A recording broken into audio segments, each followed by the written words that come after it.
au RSA. Quand je lance la boîte de 400 balles par mois, c'est pas évident. Je suis parti de 1000 € que mon ex de l'époque me prête. Notre époque, c'est le Far West, mais survivre. Survivre. Ouais.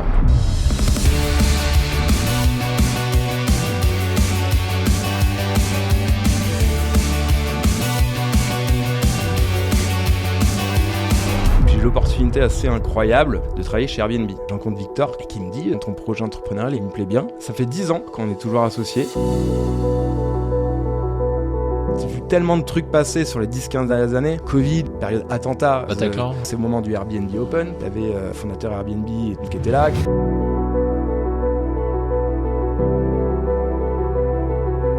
Je pense qu'on a fait une erreur, c'est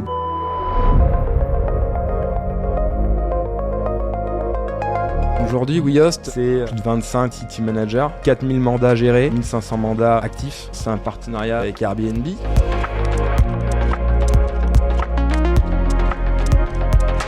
On veut conquérir le truc, on se fixe pas de limite. J'embauche assez lourd, des gens mieux payés que moi, des gens compétents pour vraiment accélérer. Les risques, il faut les mesurer. L'avenir aujourd'hui de la location saisonnière est quand même... toujours été comme ça c'est mon moteur de me dire. Romain Belay, merci d'être sur le podcast. Merci à toi pour ton invitation. C'est une première, merci. Avec grand plaisir. C'est vraiment un plaisir parce que l'origine du podcast, c'est quoi ? C'est vraiment d'accueillir des professionnels de la location courte durée pour arriver à ce qu'on connaisse mieux leur parcours et qui ils sont humainement en fait. Et ça me fait vraiment plaisir qu'on arrive à t'avoir aujourd'hui sur ce podcast pour partager autant ton expérience avec WeHost, mais aussi qu'est-ce qui t'a amené à ça et ton parcours pour arriver à te comprendre toi en fait. Écoute, top, avec plaisir pour échanger, plaisir partagé, donc allons-y. Excellent, let's go. Et donc j'aime bien commencer un petit peu par toi, comment tu te décris, qu'est-ce que j'ai besoin de savoir pour comprendre qui tu es, Romain ? Vaste question. Ouais. Écoute, qu'est-ce que je peux dire ? Donc moi j'ai 37 ans et j'ai créé ma boîte il y a 10 ans, octobre 2014. Okay. Donc un peu plus de 10 ans maintenant. Je me considère comme un entrepreneur. Donc j'ai toujours voulu effectivement me lancer dans la création d'une société. J'ai toujours travaillé dans des petites structures justement pour un peu connaître et apprendre un maximum de facettes sur des petites structures de 5-10 personnes. Donc c'est effectivement comme ça que je me suis lancé. J'ai effectivement bossé dans pas mal de choses différentes. Tu vois, j'ai un profil commercial, école de commerce, somme toute classique, voilà. Puis après, je suis parti un peu à l'étranger. Puis Tu es parti où ? Je suis parti à Montréal. D'accord. Montréal pendant 1 an, histoire de découvrir un petit peu, envie de partir. J'avais pas mal de stages à l'étranger aussi, Londres notamment, dans mes années étudiantes. Okay. Mais effectivement, envie de découvrir autre chose. Puis je suis rentré en France, à Paris, en 2012-2013, avec l'envie vraiment du coup de me lancer, quoi. J'avais 26 ans à l'époque, vraiment le côté, je me lance, je veux développer ma carrière et construire quelque chose à Paris. Juste pour arriver à bien placer toutes tes pièces. T'es de Paris d'origine et donc tu reviens à un endroit que tu connais. Non, moi je suis bordelais. D'accord. Je suis bordelais, je suis né à Bordeaux, j'ai grandi à Bordeaux et sa région, donc je fais mes études là-bas.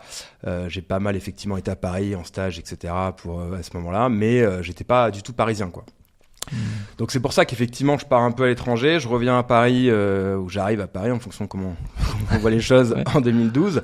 Puis j'ai l'opportunité assez incroyable à l'époque, de travailler chez Airbnb.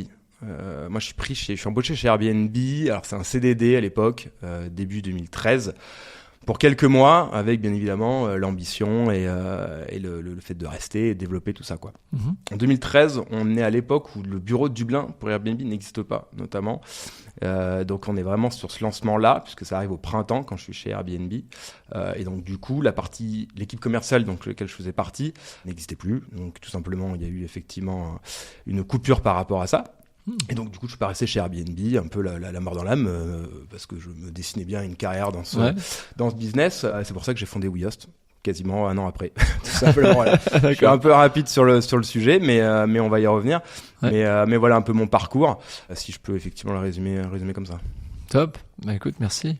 Et curieux justement d'aller rezoomer sur quelques points de ton parcours pour arriver à rentrer plus Bien dans sûr. le détail. J'ai un peu effrolé. Et c'est top. Non, mais c'est excellent parce que ça nous permet d'avoir un petit peu un résumé et c'est top. Et pourquoi Montréal au départ? Tu vois, moi ça m'interpelle. Qu'est-ce qui t'amène à aller là-bas? Ok. Là, effectivement, bon, moi je suis pris en fait en CDI à la fin de mon stage de fin d'études. 5e année, bac plus 5, encore une fois classique. Master commercial, ingénierie commerciale et management de projet. D'accord. On aime bien tu dis classique, pour le coup, tout le monde l'a pas fait, donc bravo à toi. Non, quand je dis classique, c'est une école de commerce, tu vois, de post-bac, voilà. Donc je suis pris effectivement en stage, en CDI derrière mon stage. Je fais un an et demi là-bas. Puis ça se passe pas super bien sur la fin, parce que voilà, des envies d'ailleurs. J'étais encore assez jeune aussi, donc je pars à Montréal sur une rupture de contrat à ce moment-là en France, à Bordeaux, avec la volonté d'un peu partir, quoi, voilà, vider la tête, faire autre chose, de retrouver un peu, qu'on se le dise, la vie étudiante qui était quand même assez chouette, c'est-à-dire aller à Montréal en ce qu'on appelle les PVT. J'étais un peu dans les derniers PVT, programme vacances-travail, c'est le D'accord. Working Holiday en anglais. Okay. Qui permet effectivement de partir dans des pays avec lesquels la France est affiliée, notamment effectivement le Canada et le Québec. C'est extrêmement sollicité aujourd'hui. Aujourd'hui, on est sur un tirage au sort, un peu comme la carte verte, tu sais, aux États-Unis. Je suis dans les derniers wagons à l'époque où, en fait, premier arrivé, premier servi, un peu de chance, je l'ai aussi provoqué et je pars à Montréal, surtout mon année 2012. Donc voilà, envie de partir, découvrir autre chose. Je fais un an là-bas, je travaille un peu, petit boulot, serveur, pas mal la fête. C'était important aussi avant de se lancer dans une carrière professionnelle où on sait qu'on a souvent la tête dans le guidon, en tout cas de ce que je voulais en faire. Mais je rentre en France, fin 2012, début 2013, encore une fois, avec une possibilité de rester au Québec, à Montréal. Que je refuse, à tort ou à raison, c'est comme ça. C'est des choix. C'est quoi qui te motive à faire ce choix? De partir, de refuser finalement cette offre. De rentrer, l'envie d'être en France. En fait, je sais pas, envie de dire, ok, mais en fait, je vais faire ma carrière ou en tout cas mon début de jeune adulte, on va dire, en France. D'accord. Voilà. Pareil, à tort ou à raison, mais en tout cas, c'est le choix que j'ai fait à l'époque. Je le regrette pas, mais c'est sûr que l'histoire aurait été différente si j'étais resté à Montréal fin 2012. Mais sans regret aucun.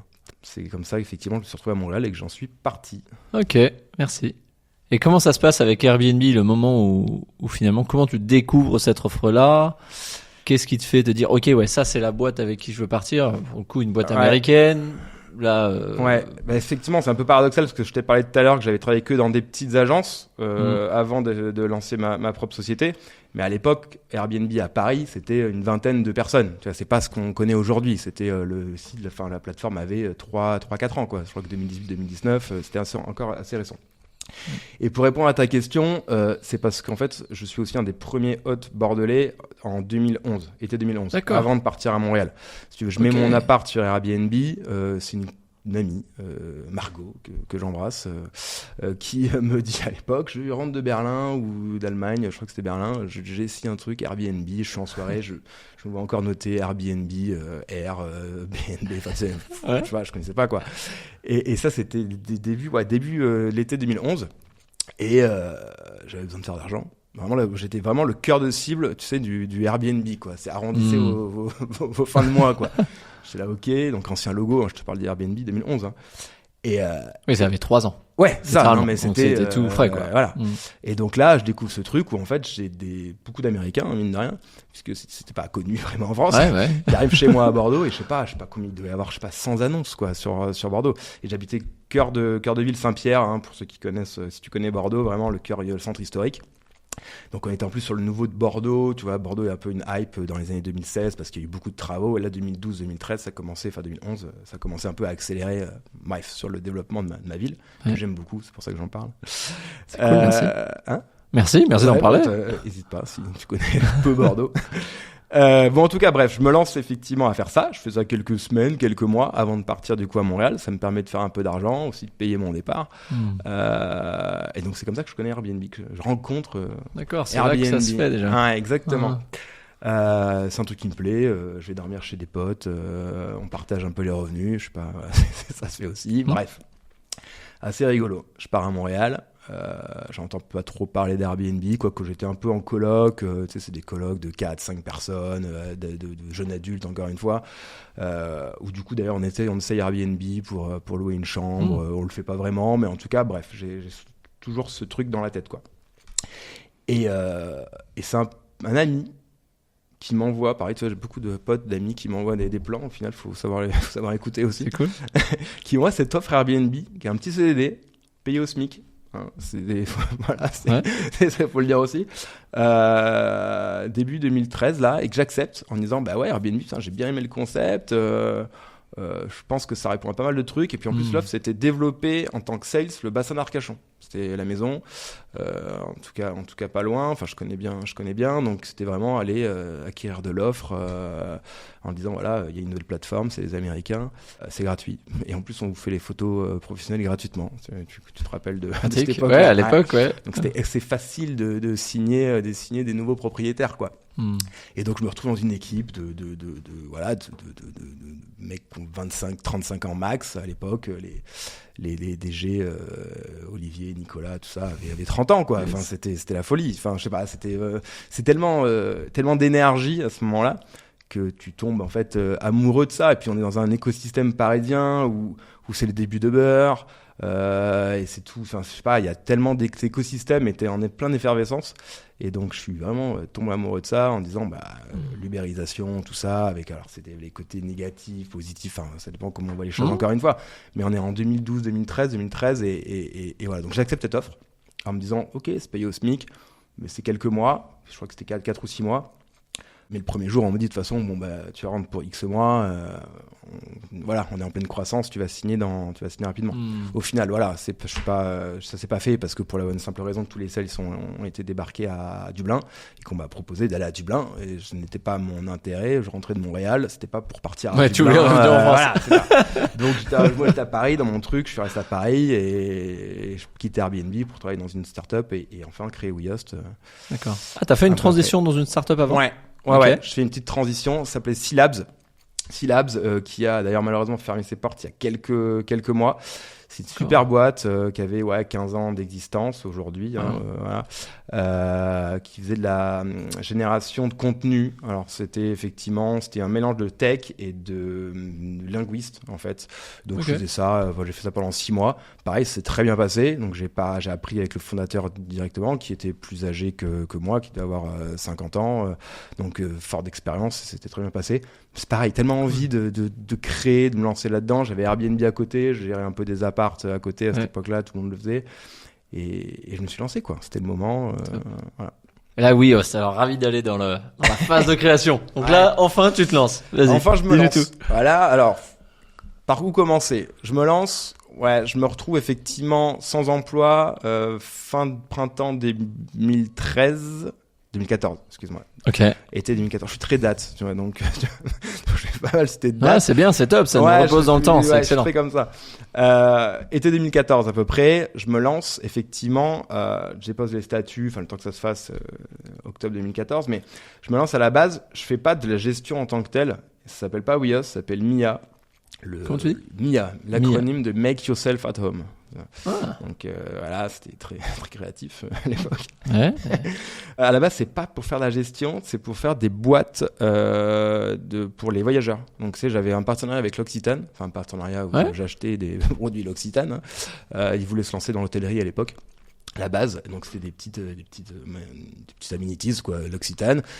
C'est savon, shampoing. Ouais, exactement, ça, gel douche, tout ce qu'il fallait pour les voyageurs. Très quali, très cool, l'Occitane, en plus, marque connue qui accélérait à l'époque. Je fais des petites box en craft, là, enfin, un truc sympa, avec un partenaire en Espagne, je récupère ça. C'est sympa, je mets dedans des flyers, je vais voir des partenaires sur Paris. On avait les 4L, et à l'époque il y avait ça, des tours de 4L dans Paris, des trucs de visite, les vélos, les péniches sur la Seine. J'avais essayé les petites voitures, les Renault, je sais plus comment ça s'appelle, les Twizy, je sais plus comment ça s'appelle. Bref, tout un tas de trucs un peu hospitalité pour les voyageurs, en me disant je vais vendre ça aux propriétaires. augmenter votre hospitalité. En plus de derrière moi, je gagne de l'argent en vendant ces boîtes, que je vendais pas très cher, et surtout sur le pourcentage d'apporteur d'affaires pour tous les flyers que j'avais mis dans la boîte. Voilà. Je fais ça quelques semaines. Je me retrouve, j'ai un petit studio rue de Courcelles là, à Paris, tout seul, qu'un pote me sous-loue qui vit à Bruxelles. Enfin, c'est toujours bref. C'est vraiment beaucoup de choses entre potes finalement. Ouais, je suis très pote. C'est important d'être bien entouré, tout ça, et je suis très pote. Ouais. Puis c'est aussi l'avantage d'avoir fait une école comme ça, école de commerce ou autre. Je pense que c'est pareil pour les ingénieurs ou n'importe quel d'ailleurs corps de métier, mais on des promotions qui se soudent quoi. Et c'est encore aujourd'hui, on est encore tous très proches. Super. Tout ça pour dire que voilà, je me lance effectivement à faire ces petites boîtes, mais tu peux pas en vivre quoi. J'avais un Birchbox comme modèle, tu vois, mais bon, faut faire un volume incroyable pour réussir à en tirer quelque chose quoi. Donc au bout de 3-4 mois, je me retrouve fin 2014, début 2015. Je gérais 2 ou 3 apparts à côté. Puis je me dis, en fait, c'est ça que je sais faire. Je sais ce que je sais faire. Il y a une demande incroyable de propriétaires. Parce qu'à l'époque, voilà, ce qui se dit peu, c'est qu'effectivement, on était sollicité tous les jours chez Airbnb par des propriétaires qui disaient, votre offre, elle est trop bien. Mais en fait, comment je fais, moi, pour gérer les ménages et les check-in vous êtes mignons, mais voilà, c'est pas possible. Puis on était dans j'ai un autre métier à côté, quoi. C'est ça, en fait. C'est trop bien, je vais gagner plein d'argent, c'est incroyable, mais je peux pas gérer, quoi. Donc on avait tous effectivement 2-3 apparts à côté, il y avait un flou juridique de tous les côtés, bon bref, c'est un peu notre époque, c'est le Far West, mais bon, c'était comme ça. Donc voilà, je me lance en fait début 2015, je pivote un petit peu parce que je rencontre aussi mon associé, Victor Few, sur une plateforme comme ça aussi, où je cherche quelqu'un pour m'aider à faire des check-in un week-end, parce que moi-même effectivement, je n'étais pas là le week-end, bref. Et je rencontre Victor qui rentre de l'étranger, qui rentre de Shanghai à l'époque, et qui me dit, qui est un peu plus jeune, qui a 2 ans de moins que moi, et du coup qui a à l'époque 24-25 ans, et qui me dit, moi ton projet entrepreneurial il me plaît bien. Moi je cherchais quelqu'un, je voulais pas spécialement y aller tout seul, donc je me suis dit vas-y, je te file des actions de la petite URL que je viens de lancer, et on s'y lance quoi. Et là, on file en aiguille, on crée ça se transforme en SARL, puis en SAS après, j'y reviendrai, mais dans le parcours. Mais c'est comme ça qu'on se lance et qu'on change le nom de la marque en disant, OK, Wios, ça sonne plus property c'est là que vous passez à Wios. Ouais, exactement. C'est ça, okay. C'est printemps 2015, quoi. Où vraiment la vraie aventure se lance. Donc, je te dis, voilà, la société, juridiquement, elle a 10 ans, octobre 2014, mais en fait, la vraie aventure, c'est premier semestre 2015. Ouais, 2015. Voilà. Et là, comment tu te dis, OK, là, finalement, c'est la bonne personne avec qui je veux monter cette aventure? C'est une bonne question. Ça fait 10 ans avec Victor qu'on est toujours associés. Il y a des hauts, il y a des bas, comme toute relation. Mais bravo, parce que merci. Un parcours, ouais. Non, ça fait 10 ans. À quel moment je me dis que c'est la bonne personne ? Parce qu'en fait, je pense qu'on a une confiance mutuelle assez importante. C'est-à-dire que, et puis on accepte en fait, je pense qu'on a accepté lui comme moi, peut-être un peu déséquilibre dans une relation, mais qui n'est pas néfaste. Enfin, en tout cas, qui l'est pas quand que tu lances une société. C'est-à-dire que moi, étant issu de ce secteur, connaissant le truc par cœur, en ayant un fort réseau, contact, et en étant extrêmement proche d'Airbnb, comme je te l'ai dit, j'ai t'as bossé là-bas, je restais en contact avec eux après, à titre personnel, professionnel. Et donc, du coup, c'est plutôt moi qui lidais le projet en tant que tel. Et Victor qui était là effectivement, qui avait toute son énergie, toute sa force, sa loyauté par rapport à plein de choses, qui développait avec moi la société. Voilà. Et puis c'est une relation de confiance d'égal à égal bien évidemment, mais je pense que c'est comme ça qu'on s'est dit en fait on peut aller loin ensemble. Puis il y avait de l'ambition. Parce que c'est important. En fait, on a la même ambition à ce moment-là, de se dire vas-y, on veut conquérir le truc, on se fixe pas de limite. C'est quoi à l'époque là, clairement, si tu vois là? L'ambition, comment vous la discutiez? C'était quoi votre moteur? En fait, à l'époque, faut remettre dans le contexte. Il y a pas vraiment. On commence à avoir quelques sociétés comme nous. Il y a Bin Visitor, si tu te rappelles, à l'époque, avec qui on communiquait pas du tout. Je les connaissais pas. Il y en a quelques-uns qui commencent à arriver. Stanfly en 2016, BNB Lord qui est trading maintenant, pareil 2016. Et en fait, on se rencontre tous un petit peu au fil de l'eau, mais il y a pas vraiment d'échange. Je pense qu'on se respecte tous. Il n'y a pas du tout d'animosité, en tout cas de notre part. Tu vois bien évidemment comme des concurrents, tu vois, mais il n'y a pas d'animosité. On se rencontre tous au fil de l'eau parce qu'il commence à avoir ensuite des rendez-vous. J'accélère un peu dans le temps, mais des rendez-vous à droite à gauche chez Airbnb avec des prestataires communs, etc. Donc c'est comme ça que ça se passe. On a surtout tous le même âge approximativement. Et puis on se rend compte tous qu'on a la même ambition et qu'on n'est pas là non plus pour se tirer dans les pattes et que surtout que le marché est immense, quoi. Donc à ce moment-là, on se dit, on avance. Pour l'instant à Paris. Et on faisait tout à 2, quoi. Enfin, à 2 au début. Et après, on a commencé à avoir des prestataires, etc. Mais c'est-à-dire qu'on avait chacun son petit scooter, 50 cm3 dans Paris. Et puis, on faisait les check-in. On faisait pas tant les ménages, un peu quand même. On a fait quand même, moi, j'exagère. On a fait beaucoup de ménages au début en se disant, on n'a pas d'argent. Moi, je suis parti. Tu veux du perso, je peux t'en donner un peu. Moi, je suis parti de 1 000 € que mon ex de l'époque me prête. Et je la remercie encore aujourd'hui pour sa confiance que j'ai remboursée au passage. Mais en tout cas, non, c'est à l'époque. Donc ça, c'est à quel moment où tu pars là avec 1 000 €? 2014. D'accord. Ah oui. Quand je fonde la société avec le capital, si tu veux. Au tout début de MIA, donc finalement. Ouais. Ah ouais, ça c'est 1 000 € en poche, quoi. Ouais, c'est ça, 1 000 € en poche qu'on me prête. Donc vraiment, je suis parti, j'avais rien, quoi. Et qui sont prêtés, même. Ouais, non mais moi j'ai rien, je suis même pas au chômage à cette époque-là. Donc parce que je rentre de Montréal, Airbnb, c'est voilà ce qui se passait. Je suis au RSA moi quand je lance la boîte, tu vois. Donc mais voilà, j'avais pas de revenus, il fallait bien avancer. Là, comment tu te sens avec ça là? Parce que j'aimerais revenir un peu en arrière et peut-être pour des gens qui peuvent vivre des situations un peu similaires. Quel est le ressenti au moment où là t'as pas de chômage? Ouais. T'as 1000 balles que ton ex t'a prêté. Ouais. Enfin, à l'époque c'était ma copine. Ta copine, oui, ma copine à l'époque, mon ex aujourd'hui, mais qui est effectivement, pour être clair. Ouais. Donc ta copine à l'époque qui te prête donc 1 000 € pour aller avancer et finalement se lancer dans cette aventure aussi. Mais qu'est-ce que tu ressens en toi? Parce que j'imagine qu'il y a cette ambition, mais il y a aussi certainement ce stress. Enfin, c'est quoi pour toi ton ressenti? Bah, c'est de la confiance. De se dire, mais en fait, je suis all-in tout le temps, quoi. Mais ça me va, parce qu'en fait, personnellement, moi, je suis comme ça. Et c'est en mesurant les risques, tout le temps, mais de me dire, et quand bien même ça marche pas, bah, je me retournerai et je me débrouillerai. Comme je fais du Airbnb en 2011 parce que j'étais en CDI, mais c'était un peu just, bah, je fais du Airbnb, je teste une nouvelle plateforme qui vient de sortir et je fais le truc. J'ai toujours été comme ça c'est mon moteur de me dire, bah, voilà, là, effectivement, des gens aussi, il faut savoir, faut accepter qu'on nous aide aussi, et ça c'est important là-dessus. Faut pas avoir peur non plus de demander. Je suis pas quelqu'un qui demande vraiment de l'aide ou quoi que ce soit, mais à l'époque, effectivement, on me prête cet argent-là parce que je pense que, crois en moi aussi, et elle me dit voilà, on y va. Et comment je me sens, c'est sûr que tu te dis, t'es au RSA, 400 balles par mois, c'est pas évident, quoi. Ça c'est clair, surtout quand tu vis à Paris, etc. Mais en se disant, de toute façon, en fait. Si ça marche pas, je me trouverai un boulot. Je pense que j'en ai les capacités. Je n'étais pas hyper inquiet là-dessus. Mais bon, je prends le risque, effectivement, de me serrer la ceinture au début et on y va, quoi. Voilà. Donc je me sens on se lance et puis advienne que pourra. On y va à fond et puis on regrettera rien, quoi, de toute façon.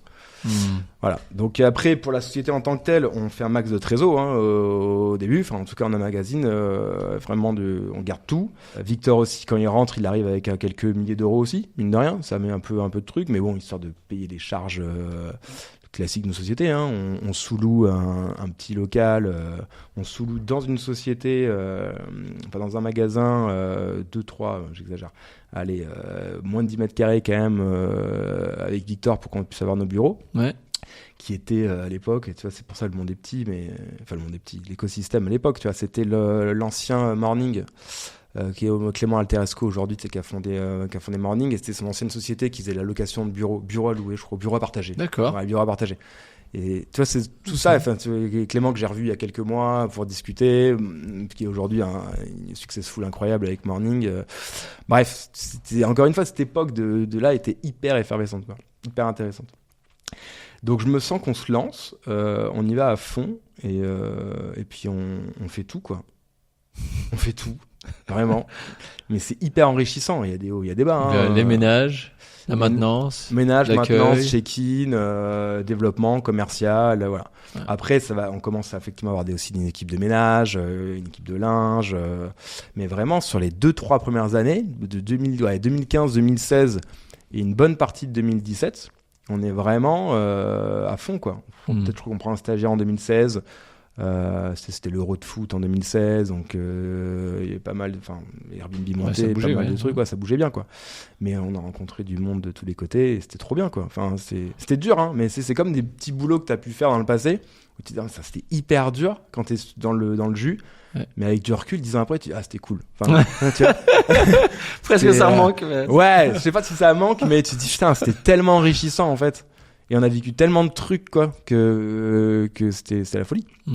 Voilà. Donc, là, c'est un petit côté, petit pincement au cœur quand tu dis ça, quoi. Putain, c'était bien.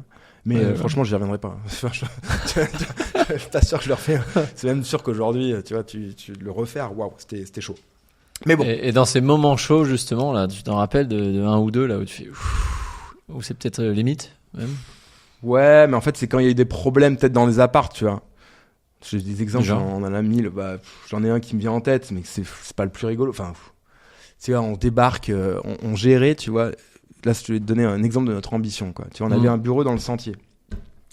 On gérait un appart maison, plutôt une maison, mais qui était un appart, quoi, un appart maison, qui était à Nanterre. Mais le Nanterre haut, quoi, pour ceux qui connaissent Nanterre. Donc on mettait 3 quarts d'heure en scoot 50 pour aller là-bas. Victor comme moi. On avait une équipe ménage quand même qui était sur place, c'est pas nous qui faisons le ménage. Mais c'était un truc qui s'était refait à neuf, incroyable, puis de jours incroyables, ça pouvait accueillir, je crois qu'il y avait 6-8 personnes. Et c'était une femme en fait qui vivait seule, qui partait, qui avait dû faire pas mal d'argent, j'en sais rien, mais en tout cas qui partait beaucoup à l'étranger, qui était un peu épicurienne, tout ça. Bon bref, qui nous avait fait confiance, Victor et moi, du haut de notre grosse vingtaine. Bon bref. Elle nous confie ses clés, quoi. Donc là, l'histoire, c'est qu'en fait, on loue sa maison pour le réveillon du 31. Sauf que on se fait avoir par les personnes qui louent le truc. Ils sont censés venir à 4 ou 6, ou 2 couples, je crois, bref. Et si tu veux, le 2 janvier, c'est pas le premier, le surlendemain, on est contacté par Laurence, qui je rappelle de son nom, qui était à l'étranger, en disant, j'ai mon voisin qui vient de m'appeler, il y a eu comment ça s'appelle, c'est les soirées X, là, enfin c'est pas les soirées de fous à 50-100 personnes dans le logement, quoi. Et les mecs sont encore là. Enfin, waouh. Ouais. Okay. Donc là on débarque, si tu veux. Ça, on est le 2 janvier, genre il est 21h ou 22h. Et là j'appelle Victor, je fais là, je viens d'avoir Laurence et tout, faut qu'on y aille, quoi. Donc là on débarque, et moi j'habite dans le 20e à l'époque, donc tu vois, je fais 20e Nanterre en scoot en 50 là, pas de périph', c'est parce que tu peux pas le prendre, tout droit à 22h en disant mais on sait pas où on va, quoi, tu vois. Et là on débarque, ils sont plus que quelques-uns, mais ouais, ça a été une soirée de fou, les mecs veulent pas partir, Laurence à l'étranger en panique, enfin tu gères ce problème, quoi. Donc il y a pas mort d'homme en tant que tel, mais tu sais, ça te bouffe les tripes, quoi. Je sais pas, enfin c'était particulier comme truc. Donc en fait, ça se passe pas mal, mais c'est quand même à 2 doigts, c'était un peu chaud quand même sur le moment, tu vois. Donc on était avec Victor, encore une fois, solidaire sur le truc, on vit le truc à fond ensemble. Donc on arrive à s'arranger avec eux en disant bon, écoutez, vous dormez là ce soir, de toute façon il va être minuit à ce moment-là, on vous garde vos cartes d'identité en caution. Demain matin on revient et vous partez, quoi. Tu vois, c'est ce genre de ça peut paraître pas grand-chose, tu vois, mais c'est ce genre de moment déjà qui unit et qui dit en fait on fait un métier tellement particulier, mais c'est de tenir à cœur aussi de sécuriser le bien, quoi, enfin le en tant que tel, tu vois, parce que mine de rien c'était ça l'enjeu. Donc c'est ce qui s'est passé, et puis derrière on est parti en soirée avec Victor pour décompresser du truc, quoi, parce que c'était un peu chaud. Mais en fait, tu as des exemples, il y en a plein, puis mais ça en fait partie des histoires qu'on raconte aujourd'hui, quoi. Voilà. Aujourd'hui, content qu'elle soit passée. Ouais. Après, certainement d'autres qui arrivent. Ça arrive encore aujourd'hui, mais Airbnb a durci quand même pas mal de choses là-dessus. On est vachement plus vigilant aussi. Puis il y a une sensibilité différente aussi sur les check-in quand on les fait de façon physique. On fait pas mal de check-in autonomes aujourd'hui avec le nombre le volume qu'on a. Mais Airbnb aussi a durci un peu, même grandement durci par rapport à il y a 10 ans. Donc, ils sont très clairs dans leurs règles, en tout cas. C'est ça. Ok. Et maintenant, si on fait un grand pas en avant et qu'on voit, ok, WeHost aujourd'hui, vous en êtes où ? Aujourd'hui, il se passait pas mal de choses. Aujourd'hui, WeHost, c'est quasiment 25-30 salariés. Donc salariés purs de la société. Pareil, plus de 25 aujourd'hui city managers. Quand je dis city manager, ce sont des sociétés morales ou physiques, mais en général morales, qui développent pour nous des marchés en France. Donc on a plein de marchés qui représentent à peu près 300 villes en France. D'accord. Quand je te dis marché, par exemple, c'est Pays Basque. Donc ça englobe effectivement pas mal de villes. Mhm. On a ouvert les dom-toms là aussi il y a quelques mois, il y a un an d'ailleurs maintenant, Martinique et La Réunion. Donc ce qui fait qu'il y a pas mal de gens, des centaines de prestataires, parce que ces personnes-là ont leur propre équipe, plus des prestataires externes pour le ménage notamment, ou les arrivées. Mhm. C'est depuis 10 ans plus de 4000 mandats gérés, et aujourd'hui à peu près 1500 mandats actifs. Puisqu'on a pas mal de résidences principales, donc avec un turnover, parce que tu pars pas toutes les semaines en vacances par définition, puis avec la limite réglementaire des 120 jours, 120 nuitées, Qui va 90. peut-être passer à 90, voilà. C'est Grand sujet. C'est ça. Mais on parlera peut-être réglementation, mais c'est vrai qu'en 10 ans, on en a vu quelques-unes passer. C'est clair. Donc ouais, Ouios, c'est ça. C'est un volume d'affaires important. C'est un partenariat stratégique aussi avec Airbnb, toujours très proche d'eux. Puis c'est aussi une boîte technologique, dans le sens où ça fait 6 ans qu'on développe notre tech. Aussi effectivement, et ce qui est pour ça qu'on accélère là-dessus, parce qu'on est gestionnaire et boîte tech pour gérer tout ce volume d'affaires. Voilà. Pour arriver à piloter tout ça. Exactement. Et opérer. Et c'est marrant parce que je crois que vous avez un positionnement avec Airbnb qui est assez particulier, ouais, pour le coup. Enfin, en tout cas, qui était plus fréquent avant. Ouais. Qui est toujours très fort aujourd'hui. Très fort aujourd'hui. Curieux d'y aller et de voir un petit peu comment ça évolue, comment tu ça penses. c'est tout un sujet. C'est notre stratégie de base de se dire moi je suis ADN Airbnb encore une fois. Tu vois, je t'ai un peu expliqué mon vécu. J'étais vraiment très très Airbnb quoi. Il a fallu digérer pas mal de choses, faire le deuil de pas mal de choses, notamment quand effectivement un de nos confrères parisiens est racheté en 2018. Pas de grande surprise à l'époque. À qui ? À Lucky. Okay. Lucky, quand ils sont rachetés 2018, à peu près 2018 je crois. Ouais. Décembre. Pas de grand regret parce qu'à cette époque-là, je pense qu'on a fait une erreur dans notre histoire, c'est de lever de l'argent trop tard. C'est-à-dire que c'est vrai qu'on a accéléré, mais j'ai expliqué que 2015, 2016, 2017, on fait quasi tout avec Victor. Quand certains confrères qu'on connaît tous, ont levé de l'argent beaucoup plus tôt, ou en tout cas rapidement dans leur histoire, tout de suite, 2016 par exemple.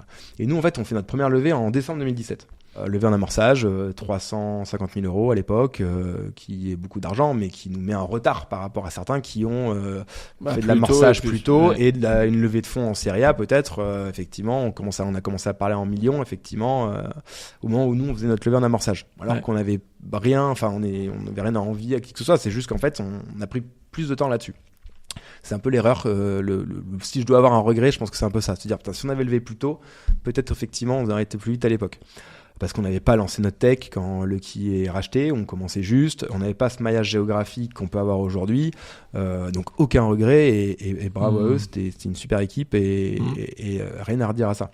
Mais effectivement, bien évidemment, quand tu lances ta boîte en 2014-2015, tu te dis ma sortie, ou en tout cas mon souhait, c'est de me dire en fait il faut aller avec une plateforme, et aujourd'hui c'est Airbnb, et je suis ADN Airbnb, donc oui, bien évidemment, à cette époque-là c'est un des objectifs. Mais je suis pas non plus aveugle de se dire Airbnb, je connais, ça reste une boîte américaine sous ces airs des fois de bisounours. Voilà, en 2013 quand je pars, j'ai vu pas mal de choses. On va pas rentrer dans les détails, mais bref, c'est une boîte américaine quoi. C'est sans cracher sur qui que ce soit. Donc on le sait, si tu veux, je suis très pragmatique aussi comme mec, tu vois, et avec des objectifs quand même qui étaient assez clairs. Te dire il faut une sortie, si ça peut être Airbnb, ça serait le Graal, si c'est pas Airbnb, tant pis, ça sera autre chose. Donc là il y a eu cette histoire effectivement, Lucky qui est récupéré, mais on est tout de suite rassuré par Airbnb en disant en fait c'est pas la fin de l'histoire du tout, au contraire, Lucky ça nous permet d'avancer, et puis nous ça nous donne de l'espoir en disant mais en fait notre modèle il est cool quoi, il marche, c'est un peu une validation du truc, c'est tombé en plus à Paris sur les mecs à côté, en fait ça nous motive encore plus à se dire on continue à développer. Donc voilà où on en est à cette époque-là. On a quand même enchaîné effectivement les levées de fonds avec notre réseau les années qu'on suivi, notamment aussi parce qu'il y a eu le Covid. On va peut-être en parler un peu après. Ouais, on peut peut-être même y aller maintenant. Allez, allons-y sur la parenthèse Covid. Comment vous vivez ça ? On le vit pas bien. Enfin, c'est pas qu'on le vit mal. Comment dire ? C'est pareil, c'est comme il y a 10 ans, tu fais un petit boulot, c'est compliqué, puis au final, voilà. Aujourd'hui, c'est pas pareil. Ça, vraiment, on le revivrait pas. Mais pour remettre dans le contexte, on fait une bonne année 2019. Vraiment, on double, on a une grosse croissance, double chiffre d'affaires, on accélère, et j'embauche et je fais une levée de fonds. En fait, à la base, je veux faire une série A. Début 2020, je veux faire une série A, je veux faire 1,5 million. Rentrons dans les détails. Justement, pour un peu accélérer, et après le rachat de Le Kid, se dire, ok, il y a un truc à faire, on accélère, on y va à fond. J'ai une confiance de mes business angels, on va faire entrer un fonds, c'est le moment. Donc sur mes 1,5 million, on vote fin 2019 une participation de mes BA à hauteur de 400 000, en se disant derrière, on va aller chercher un fonds autour de 1 million, quoi, pour à peu près faire, chercher 1,5 million, mais on voulait au moins 1 million. Donc tes BA, juste pour préciser, tes business angel. Ouais, pardon, business angel, exactement. On le fait en 2 temps, et ça, c'est ce qui un peu nous a sauvés. C'est-à-dire que le 31 janvier 2020, je valide 400 000 euros de la part de mes BA.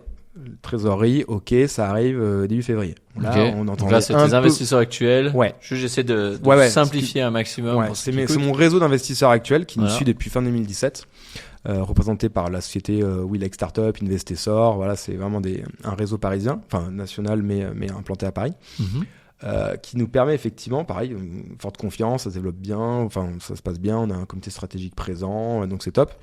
Et donc on valide effectivement cette levée en 2 temps. 400 000 avec les business angels. Donc là, on reçoit le virement début février. Il n'y avait pas encore de virus, on entendait parler d'un truc, mais t'étais loin de penser qu'il allait se passer ça. Et d'ailleurs, on a un fonds d'investissement qui commence vraiment à être chaud, enfin à être OK pour nous suivre, avec qui on fait plusieurs rendez-vous, si ça se fait, ça serait effectivement début printemps, quoi, mars, avril. Donc on se retrouve là, et là en février, j'embauche. Et j'embauche assez lourd, quoi. Des gens mieux payés que moi, directrice d'opération, enfin des gens effectivement compétents pour vraiment accélérer. Et on se retrouve effectivement en mi-mars 2020 et on déménage aussi. Le jour où le président Macron ferme tout, où il annonce le truc. Donc je suis en plein déménagement du bureau, on parle dans le sentier, on prend 3 fois plus grand, 4 fois plus cher. Et là, donc on ferme tout. À cette époque-là, moi, je suis revenu un peu à Bordeaux. Enfin, je vis entre Paris et Bordeaux. Je fais un peu les allers-retours, ce qui ne m'empêche pas de développer la société. Au contraire, j'ai la bougeotte et ça me dérange pas. Donc j'entre à Bordeaux en fait, ce moment-là, et tout est fermé, quoi. Enfin, là, confinement, etc. On part en confinement. Et là, c'est qu'est-ce qui se passe, quoi. Mais encore une fois, ça fait 5 ans, mais à l'époque, on sait pas qu'on part pour 1 mois et demi de confinement, on sait pas ce qui se passe. PGE, on connaissait même pas le nom. Enfin, vous êtes passé sûrement aussi par là. Ouais. Et chômage partiel, de là, waouh, qu'est-ce que le chômage partiel? Bref, tu te retrouves en fait à piloter ça à distance. Super équipe à la base, parce que du coup, il y a des gens qui habitaient à côté du bureau, donc il a fallu gérer les voyageurs qui se mettent à partir, les annulations, les clés, les mecs qui voulaient les propriétaires qui voulaient revenir chez eux. Voilà, donc période très très compliquée. À ce moment-là, on verrouille tout et on fait partir personne. Merci le chômage partiel aussi, ça permet de sauvegarder la société, etc. Mais bon, je vais pas rentrer dans l'ultra détail, c'est pas non plus hyper intéressant. Mais bon, finalement, on divise le chiffre d'affaires par 2 parce que ça repart un peu à l'été, puis après on se refait confiner. C'est ça le pire en fait. Vague, quoi. Ouais, c'est ça. En fait, le pire, c'est de pas savoir ce qui allait se passer. Mais c'était pareil pour tout le monde, bien évidemment. Donc, tu vois, mais tu peux pas en vouloir à qui que ce soit, ou les annonces, les trucs, les machins. Enfin, de toute façon, faut faire avec. C'est ça. Tu peux le faire, mais ça change rien. Exactement. En fait, avec du recul, qui aurait mieux géré, peut-être. Enfin, toujours un truc à redire, tu vois. Donc, en fait, on divise le chiffre d'affaires par 2. Mais ce qui a été dur, 2020, 2021, pour un peu accélérer, on revient au niveau 2019 en termes de chiffre d'affaires. Ok. Tu vois. Mais ce qui a été le plus dur, je crois, c'est la partie RH. Parce qu'en fait, c'est gérer toute une équipe qui est aussi perturbée que nous, en fait. Enfin, tout le monde a été perturbé, bien évidemment, que ce soit en perso, en pro, tout le monde était dans l'inconnu, tout le monde a vécu le truc différemment. Et en fait, c'était gérer le RH. Le télétravail, à l'époque, on parlait de télétravail, on en parle encore. Mais ça crée en fait des appels d'air sur plein de choses qui étaient en fait inattendues et on n'était pas vraiment préparé à ça, quoi. Et puis une règle qui valait aujourd'hui était différente d'après-demain parce que les choses évoluaient. C'était l'enfer. Et en fait, tu te retrouves en fait en tant que chef d'entreprise à devoir effectivement être solide, Alors qu'à côté, même en perso, etc., bon, ben, tu vis le truc, je sais pas, on m'a pas formé à gérer ça, quoi, tu vois. Comment tu gères ça, justement, avec ce besoin d'être solide vis-à-vis de tes équipes? Ouais. Et en perso, où j'entends, où c'est pas forcément facile. Et comment tu navigues? Comment toi t'as navigué ça? Après, ça, c'est, tout le monde aura une vision différente de ma façon d'avoir géré le truc en tant que tel, tu vois. Enfin, tout le monde gère comme il peut. Ouais. Tu vois ce que je veux dire, tout le monde j'ai un caractère aussi. Même en fait, tu peux essayer de faire les choses le mieux possible. T'es obligé de prendre des décisions qui peuvent être des fois incomprises par une certaine personnes, mais qui sont pour le bien commun.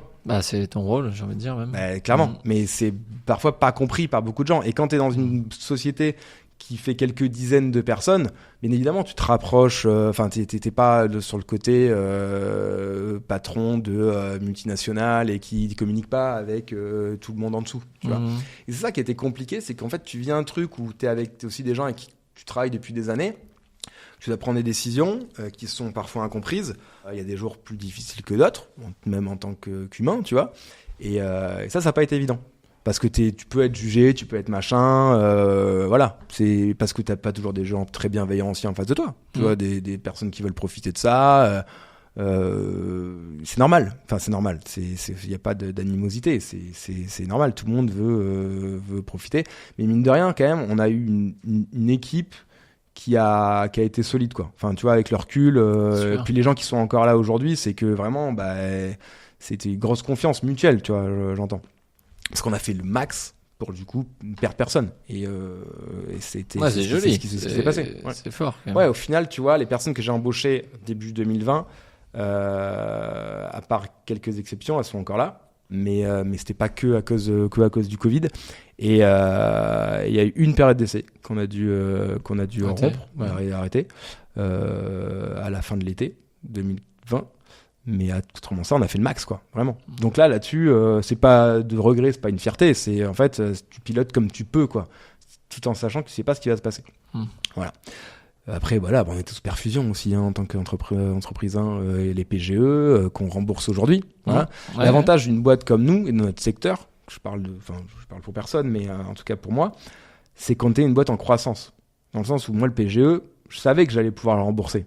Enfin, je savais.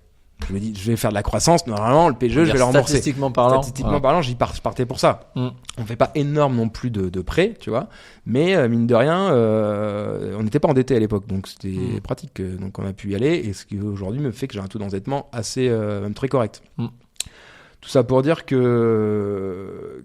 ce qu'on voit, tous les boîtes qui se cassent la gueule aujourd'hui, c'est parce qu'en fait, elles ont le couteau, la corde au cou à cause des PGE qu'on doit rembourser. Mais étant en croissance, effectivement, depuis 5 ans, mon chiffre d'affaires a été démultiplié. Les PGE, ça passe, quoi. Ça te permet de les gérer plus facilement. Exactement. Super. Voilà, donc cette période Covid, on a rebondi, mais ça a permis, effectivement, ça a eu 2 ans d'arrêt. Enfin, d'arrêt, c'est un grand mot, parce qu'on a certains confrères. On revient au niveau 2021, et puis après 2022 et 2023, qui sont des super années aussi post-Covid. On a fait ce qu'il fallait faire, on a investi là où il fallait investir. Tout le monde a géré comme il a pu, quoi, en vrai. Tu vois, il y a des gens qui avaient décidé de fermer, réouvrir, qui n'ont pas survécu, malheureusement, au Covid. Mais sacrée aventure, ouais. Et là, pour le coup, on n'a plus beaucoup de temps et j'adorerais pouvoir continuer bien plus. Mais il y a 2 points sur lesquels j'aimerais donner un peu l'accent et voir comment tu vis la partie co-host. Alors même si elle n'est pas nouvelle chez Airbnb, et Airbnb le ramène quand même, j'ai envie de dire, front and center. Donc vraiment devant le médiatise et il a l'air de vouloir y aller à fond. Ouais. Comment tu vis ça chez Weos? Comment vous vivez ça? Alors, à la base, je suis très proche d'Airbnb. Encore une fois, ça fait 10 ans. Airbnb le sait. Je connais beaucoup de monde avec eux. Enfin, pas plus que d'autres, mais en tout cas, on est assez proches. Puis jusqu'à encore quelques temps, même actuellement, je suis quasi exclusif avec Airbnb. Et je pense qu'aujourd'hui, sur la place, on doit être quasi le seul. Ouais, il y a presque plus personne. Franchement, mais je pense que vous êtes les seuls. Ouais, voilà. Aujourd'hui, Airbnb, ça doit être 90-95%. Là, je reprends cette expression, mais la mort dans l'âme, aujourd'hui, je suis obligé de diversifier mon offre. Aujourd'hui, c'est la réalité. Seul un fou, effectivement, resterait bloqué avec Airbnb, notamment à cause de ce programme. Mais voilà, tout est enregistré, mais Airbnb sait très bien ce qu'on en pense là-dessus. Puis j'ai envie de te dire, je ne suis pas à grand-chose non plus pour eux, c'est leur programme est très bien.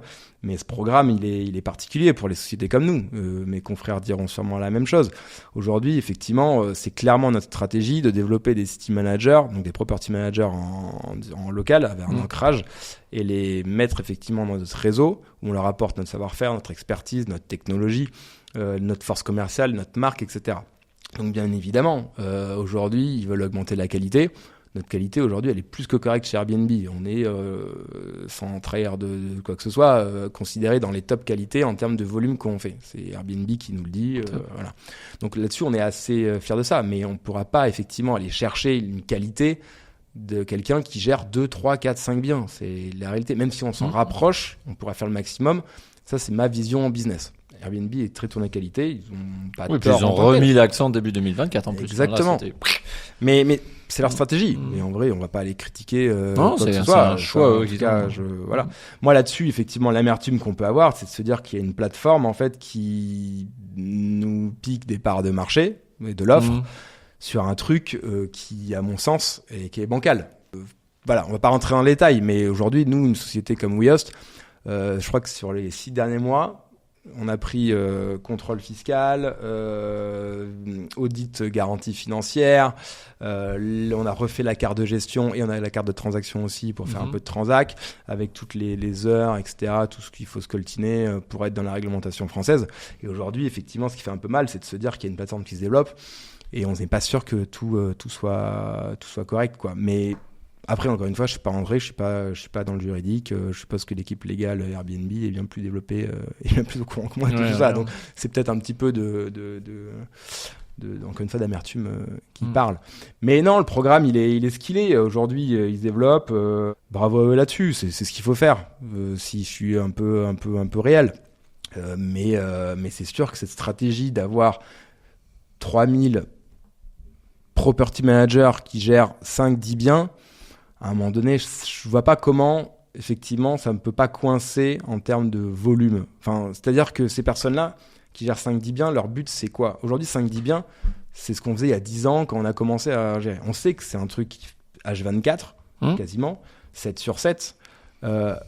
Et le but, c'est d'aller au-dessus, tu vois. Tu peux pas, 5 biens, tu vis pas bien non plus, en fait. Tu vis pas bien. C'est le moment où c'est l'entre-deux qui est chiant, quoi. C'est ça, c'est exactement ça. C'est l'entre-deux qui est chiant. Donc, en fait, quel est le but de ce programme derrière ? En fait, qu'est-ce que vont se dire les property managers qui font ça, qui ont 5-10 biens, dans 1 an ou dans 2 ans ? Avec, en plus, un prix à la nuitée qui descend, une fiscalité qui est en train de bouger, une réglementation qui bouge. En fait, ces mecs-là, ces personnes-là que je respecte infiniment. C'est un des métiers des plus exigeants, en vrai. Et on est passé par là. Et tu vois, j'ai fondé une boîte aujourd'hui avec des milliers de mandats, mais comme je te disais tout à l'heure, on a tout fait. Vous l'avez fait, quoi. Donc on connaît le truc. Et je vois pas effectivement l'avenir de ça.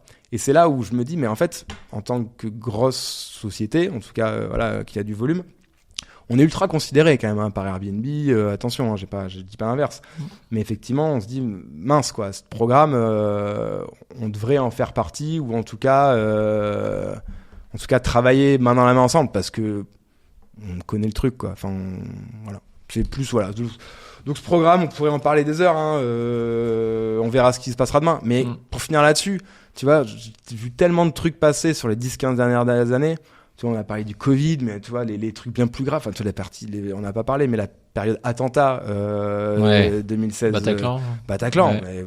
On vit le truc, quoi. On a des voyageurs qui sont là. C'est au moment du Airbnb Open, pour qu'ils s'en rappellent. Donc, il y avait fondateur Airbnb et tout le monde qui était là, qui étaient tous dans les bars. J'étais très proche de certaines personnes chez Airbnb à l'époque, qui vivent le truc toute la nuit. Enfin bref, on va pas rentrer dans les détails. Mais on a vécu tellement de trucs depuis 10-15 ans, et on se dit qu'en fait, l'avenir aujourd'hui de la location saisonnière est quand même un peu en zone turbulence en France. Et que je pense que ça soit moi ou plein d'autres personnes, des confrères qui ont des boîtes, toi aussi bien évidemment, avec votre vécu, votre expérience, je pense qu'on a plein de trucs à apporter à tout ça, quoi. On n'est peut-être pas assez sollicité parfois, c'est dommage. Mais peut-être qu'on communique pas assez. C'est peut-être ça. On va plus se retrouver ensemble et se dire mince. Ouais, je peux entendre. Ouais. Et peut-être des choses sur lesquelles on pourrait faire. Exactement. Je verrai. Merci. Pour finir sur une dernière note avant d'aller sur la question. Ouais.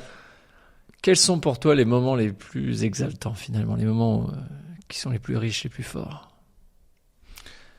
Vie professionnelle, hein, bien évidemment. Ouais, pro. Après, ça me va aussi si t'as des moments perso, des trucs qui sont vraiment Non, qui te portent. à titre perso, je suis papa d'une petite fille là, depuis 1 an et demi, donc bien évidemment. Félicitations. Merci. Donc c'est sûr que tu revois les priorités un petit peu que quand il y a un ménage mal fait, tu vois. Ouais. Tu relativises. Voilà, tu relativises, c'est bien aussi. Mais non, après c'est sûr que là-dessus, équilibrer les devis, ça reste un challenge, quoi. Mais bon, je suis pas le premier chef d'entreprise qui devient papa. Non. Donc, bon, je passais par là. Voilà. C'est chaud aussi. Mais bon, faut apprendre. Hein. Je pense que faut s'adapter. Je crois que c'est ces moments de challenge, quoi. Tu vois, je sais pas, de se dire dès que t'es dans l'action, qu'il se passe des choses, que en fait, c'est de se sentir vivant et dans le développement. Je sais pas, je suis pas très clair en disant ça, mais tous ces moments où en fait tu te dis mais il y a cette réunion, il y a ce podcast, il y a cette présentation ou quoi que ce soit, et tu dis bah c'est des trucs effectivement qui te permettent qui te mettent un peu d'adrénaline, quoi. Tu vois, ouais. un peu moteur. Où je parle des gros rendez-vous importants, que ce soit pour le stratégie, que ce soit pour le business en tant que tel ou quoi que ce soit. Et tu dis là faut être bon, quoi. Tu vois. D'accord, les moments où tu as besoin de te dépasser un peu. Ouais, là, c'est ça. Exactement. Où tu sors un peu de ta zone de confort. Ça, c'est ça qui m'excite un peu. Ouais. C'est cool. Merci Romain. Merci à toi. Donc, comme à l'habitude du podcast, ouais. Donc la personne qui est passée avant toi, elle c'est une question, sans savoir que tu allais y répondre. Ouais. Enfin, qui c'était en tout cas qui allait y répondre. Et donc, je vais nous la lire. Eh ben, allons-y. Et pour voir. Et donc, quel est le défi sous-coté de notre industrie? Waouh. Le défi sous-coté de notre industrie. Ouais. Survivre. Waouh. Ouais. Alors, survivre. J'aime bien dire ça. Parce qu'en fait, c'est pas négatif de survivre quand tu es à la tête d'une société. Parce que pour moi, en fait, tu vois, ça fait 10 ans que j'ai WeHost. Survivre, ça veut pas dire d'être en mode zombie et tout ça. Ça veut dire qu'en fait, je sais pas de quoi demain est fait, mais tant qu'en fait, on crée de la valeur, je crée de l'emploi, je redistribue les ressources, et que du coup, je survis dans le sens où ma société disparaît pas, malgré la complexité, pour répondre à ta question, de tout ce marché, tous les bâtons dans les roues qu'on peut avoir, pareil, à juste titre ou pas. On n'a pas parlé de réglementation. C'est un métier qu'il faut réglementer. Fine. Enfin, c'est très clair avec ça.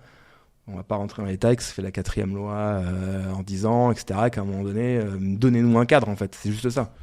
Donc, si tu veux, c'est survivre à tout ça. Il est là, le challenge un peu sous-côté. Tout le monde veut se développer, grandir, grossir, faire les trucs. Mais c'est bien. Enfin, c'est ce que je veux aussi, attention. Hein. Mais tant que je suis là demain, en fait, et que voilà, très bien. Tu vois, pour rebondir et finir la boucle, je t'ai dit que j'étais quelqu'un un peu all-in et on y va et machin. Ouais, très comme ça. T'es obligé un peu d'être comme ça, à mon sens, si tu veux, si t'as de l'ambition. Mais à côté de ça, les risques, faut les mesurer. Et moi, je suis très comme ça aussi. C'est-à-dire que je vais pas te dire, ok, all-in, je mets en jeu toute la société, tout ce qu'on peut faire depuis 10 ans, tous les emplois, les familles et toutes nos ressources, quoi que ce soit, parce que je vais prendre une décision sans y réfléchir ou quoi que ce soit. Donc, on avance, on est ambitieux. Mais le but, encore une fois, je pense pour toute entreprise, c'est de survivre. Belle fin. Romain, un grand merci. Merci à toi.